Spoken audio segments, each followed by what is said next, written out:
Oi, gente. Quanto tempo a gente não se vê? Espero que vocês estejam matando as saudades minha. Quem não me conhece, eu sou Elaine, professora de História. E hoje eu vou fazer uma aula gravada, né? Uma aula diferente. Daquele projeto dos temas, né? Que todos os professores estão fazendo, cada um na sua área. O tema dessa temporada vai ser a violência doméstica contra a mulher durante a pandemia. Então, no caso de história, eu resolvi fazer a violência, como vocês estão vendo escrito aí, ó, violência contra a mulher e resistência no Brasil 1890-1920. Final do século XIX ao início do século XX, né? Então, para quem não sabe, eu dou aula para o sexto A, para o sexto B, para o sétimo C, para o 8A, para o 8B, para o nono A, para o nono B e para o 1M4, tá? E essa aula vai servir para todos, tá? Então, a gente vai falar sobre como era a situação da mulher no final do século XIX, início do XX. Nesse período, o Brasil estava iniciando bem timidamente uma mudança. Ele estava se tornando mais urbano, mais industrializado, mais comercial, mas em grande parte ele ainda era um país rural, né, que tinha sua economia baseada na economia, na exportação do café e etc. E havia também uma mudança na questão de como eles iam enquadrar a mulher. Eles tinham, o Estado brasileiro tinha o objetivo de controlar o comportamento feminino, né? Então, o comportamento feminino, como vocês podem ver aí, ele era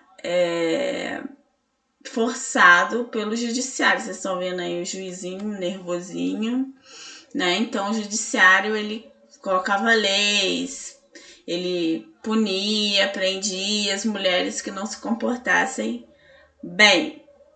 E vocês vão ver aí também que a polícia também tinha ação da polícia nas ruas, vendo qual era o comportamento, se as mulheres estavam se comportando bem nas ruas, e a polícia estava lá para manter isso tudo bem controlado.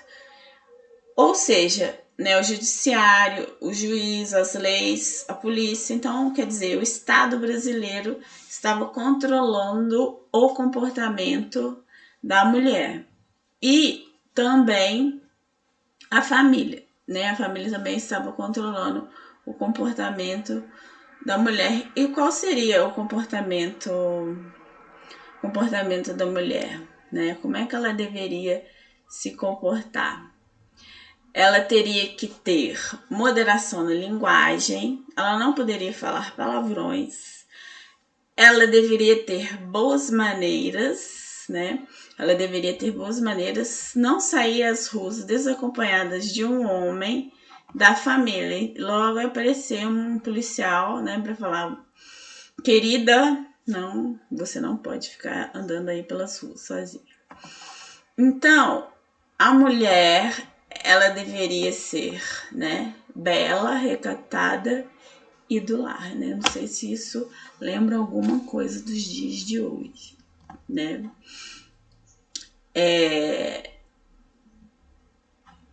As mulheres, elas deveriam se comportar bem. E esse comportar bem não seria pela educação, como é que elas iam aprender na escola, a ter boas maneiras. Muitas vezes eram, né? Principalmente nas mulheres mais ricas, e não pela moral que ela aprende na igreja, como é que se comporta, como é que se conversa, né? Algumas vezes sim, principalmente entre as moças ricas e brancas, mas as mulheres negras e pobres, não seria assim na educação e nem na igreja, seria mais ali era na violência e na força mesmo. Então, as mulheres pobres, elas sofriam uma violência maior do Estado brasileiro, mas também elas resistiam muito. E as burguesas, as ricas, né, que eram de família de fazendeiros, famílias de comerciantes, de industriais, elas sofriam uma repressão maior das próprias famílias, né? E a maioria das moças ricas, brancas ou de classe média se casavam e elas se tornavam quase que uma propriedade do marido. Então, nem tinha tanta necessidade do Estado reprimir ela, que a própria família ia reprimir essas moças. As moças pobres, brancas, né? As moças pobres e brancas aqui, ó. Principalmente as negras. Raramente se casavam, porque casar é uma coisa difícil, uma coisa cara, né? E muitas das vezes elas se juntavam, né, ao companheiro e não eram casadas legalmente. E muitas mulheres eram chefes de família, elas sustentavam a família, ela não tinha um companheiro para sustentar os filhos, né? Será que tá muito diferente hoje? Não sei, né? Então, aqui a gente vê a figurinha de uma mulher lá sozinha com os filhinhos dela. Então, como eu disse para vocês, as mulheres pobres, elas muitas vezes elas resistiam a essa violência que elas sofriam tanto do Estado nas ruas, da polícia, e resistiam também a essa violência doméstica. Lógico que não é que isso era uma regra geral. Muitas mulheres sofriam caladas. Eu acho que era bem uma exceção as mulheres que reagiam. E essa aula que eu preparei para vocês, gente, eu usei esse livro aqui, ó, História das Mulheres no Brasil, que foi organizada pela historiadora Mary Del Priore. Então, ela vai contar, num dos capítulos, a autora Raquel Soiber, não sei se é assim que pronuncia o nome dela, ela vai contar um episódio que ela pesquisou em processos, crimes, o exemplo de uma mulher chamada Arminda Marques de Oliveira.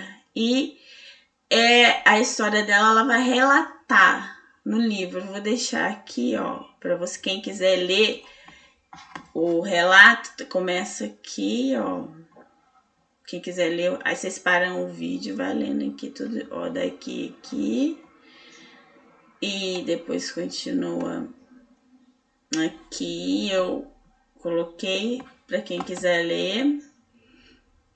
E aqui também, ó, daqui até aqui. Aí tem o relato todo. Eu vou falar meio por alto, né? Então, o que aconteceu com a Arminda Marques de Oliveira? A Arminda Marques de Oliveira era uma mulher pobre e ela tinha um companheiro dela. O companheiro dela mudou, né? Com o tempo de convivência, ele mudou. Ele começou a beber, ele começou a chegar em casa, a bater nela, a bater com pau, a violentar, a falar palavrões. E muitas vezes ele falava palavrões na frente dos filhos. Ela tinha vários filhos. A mais velha tinha 18 e a menor 2 anos de idade. Então ele batia nela na frente das crianças, falava palavrão com ela na frente das crianças e violentava ela na frente das crianças. Isso, né, ela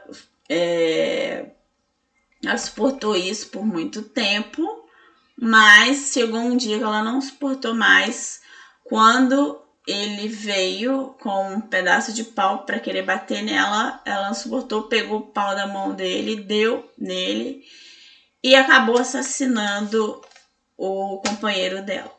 Só que ela foi acusada, lógico, do crime, porque o homem morreu, mas só que o caso dela foi ao julgamento e o juiz resolveu absolver ela, porque ela tinha muitas testemunhas de que o homem, ele maltratava ela, não ajudava em nada, ele batia, ele violentava ela na frente das crianças. As próprias crianças foram lá, contaram para o juiz que acontecia isso. Então ela acabou sendo absolvida pelo juiz. Então isso aqui é uma exceção, um caso de uma mulher que resistiu à violência contra a violência doméstica que ela sofria do companheiro dela, tá? E uma outra coisa também que acontecia, que eu tirei do livro, desse livro organizado pela Mary Del Priore, a historiadora, é que a infidelidade feminina era, em geral, punida com a morte, isso no mundo, né?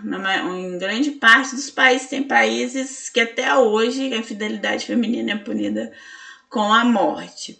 No Brasil, de acordo com o Código Penal de 1890, a mulher era presa, mas o adultério significa quando um casal, um homem ou uma mulher trai um ou outro, isso é o adultério, né, gente? Mas só que no Brasil só era penalizada a mulher. Se ela traísse o marido, o homem, não aconteceria nada, era uma coisa normal. Então, gente, isso é um pouco da realidade que acontecia, né? Um quadro, né? Da realidade que acontecia do final do século XIX, início do XX. E a questão que eu vou colocar para vocês responderem no trabalho dessa temporada é se vocês para vocês fazerem uma comparação dessa época com os dias de hoje. Será que mudou muito? Será que a mulher ainda sofre violência? Como é que é a situação da mulher rica? Como é a situação da mulher pobre?